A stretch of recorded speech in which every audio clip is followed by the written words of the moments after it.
اور یہ سارا کام جو ہے اردو کونسل کرتی ہے کہ یہ آپ جو آپ کے دماغ میں یہ ہے کہ اردو پہ باقی مسلط ہو رہے ہیں وہ دماغ سے نکال لیں.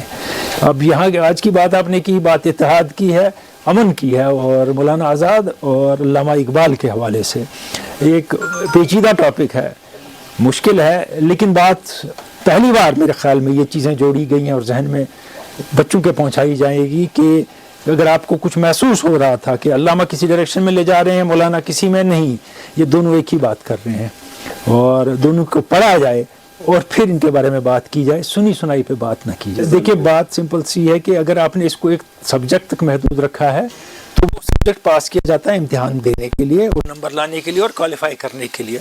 جیسے میں اپنے زمانے میں میتھ کو ویسے ہی پڑھتا تھا کہ میں کسی طرح پاس ہو جاؤں، تو میں میتھ سمجھا نہیں لائف میں.